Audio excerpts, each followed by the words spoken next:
যে দেশের অর্থনীতির সংস্কারের শ্বেতপত্র প্রকাশের বিষয়ে আসলে একটি কমিটি গঠন করা হয়েছে। রাজধানীর শের-ই-বাংলা নগরে জিইডি সম্মেলন কক্ষে সাংবাদিকদের সঙ্গে কথা বলেছেন ডক্টর দেবপ্রিয় ভট্টাচার্য। আমরা বিস্তারিত সেখান থেকে আমাদেরকে জানিয়েছেন সহকর্মী আতাউর নিয়ন। অন্তর্বর্তী সরকার যখন দায়িত্ব নিয়েছে তখন কিন্তু বেশ কিছু বিষয়ে সংস্কারের কথা বলা হয়েছে, যেখানে নির্বাচন কিভাবে হবে, দেশের অর্থনৈতিক অবস্থা, তারপর পরবর্তীতে যে যারা সরকারের দায়িত্ব পালন করবে তারা আসলে কিভাবে দেশ পরিচালনা করবে, সেই বিষয়গুলো কিন্তু চলে এসেছিল যখন অন্তর্বর্তী সরকার দায়িত্ব পালন করে। তারই একটি অংশ হয়েছে যে আমাদের দেশের যে বর্তমান অর্থনৈতিক অবস্থা রয়েছে, সেখানে আমরা দেখেছি যে গত 15 বছরে বিভিন্ন খাতে অবকাঠামো উন্নয়ন বা খরচের মাত্রা কিন্তু খুব বেশি হয়েছে, যে কারণে বলা হচ্ছে যে অর্থনীতিতে খরচের মাত্রা বৃদ্ধি পেলেও সাধারণ যে মানুষ রয়েছে বা তাদের যে জনজীবন রয়েছে সেগুলো কিন্তু আসলে খুব বেশি উন্নতি হয়নি। সেখানে একটি বড় কারণ হিসেবে বলা হয়েছে অর্থ আত্মসাৎ বা ব্যক্তি বিশেষ ক্ষেত্রে পুঁজি আত্মসাৎ করা, অর্থ পাচার করা। সেই জায়গা থেকে অন্তর্বর্তী সরকার একটি দায়িত্ব নিয়েছে যে দেশের অর্থনীতি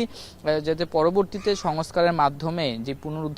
করা যায় এবং সেটা পরিচালনার ক্ষেত্রে যেন আর দুর্নীতি না হয় সেই বিষয়ে একটি শ্বেতপত্র এবং হচ্ছে একটি কমিটি গঠন করার সিদ্ধান্ত নিয়েছে। যেটা আমরা দেখেছি যে ইতিমধ্যে দেবপ্রিয় ভট্টাচার্যকে প্রধান করে 12 সদস্যের একটি কমিটি গঠন করা হয়, যাদের আজকে প্রথম সভাটি অনুষ্ঠিত হয়, যেখানে তারা সভা শেষে সাংবাদিকদের সাথে কথা বলেন এবং তারা তাদের পরিকল্পনা বা কিভাবে কাজ করবেন সেই বিষয়গুলো তুলে ধরেন। যেখানে বলা হয়েছে যে তারা আসলে মূলত যে কি পরিমাণ দুর্নীতি হয়েছে বা